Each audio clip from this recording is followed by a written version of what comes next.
এই মুহূর্তে ভারতের হয়ে যেখানে যেখানে যশকিরত সিং রাঙ্গিরা কাজ করছেন তাদের সবাইকে স্যালুট। ভারতবর্ষ নামক যে রাষ্ট্র বা নেশন স্টেট অক্ষত আছে, সেটা শুধু খেতে কিষান, শুধু কলে মজুর কাজ করছে বলে, শুধু ডাক্তার ডাক্তারি করছে বলে, সাংবাদিক লিখছে বলে শুধু অক্ষত নেই, শুধু নেতা ভাষণ ঝাড়ছে বলে একটা রাষ্ট্রযন্ত্র সচল নয়।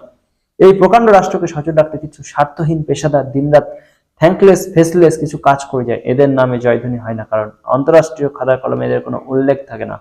মৃত্যু হলে পরমবীর চক্র পায় না রাষ্ট্রপতির কাছ থেকে, শহীদও বলা যায় না প্রকাশ্যে। বাস্তবের রবীন্দ্র কৌশিক, শেহমত খান, কাশ্মীর সিং বা হামজাদদের জন্য কোনো অমর জওয়ান জ্যোতি কোথাও জ্বলে না। এদের জন্য কোনো গান স্যালুট দেওয়ার কোনো উপায় নেই, কোনো রাষ্ট্রীয় শোক বা পাড়ায় পাড়ায় প্রভাত ফেলে নেই।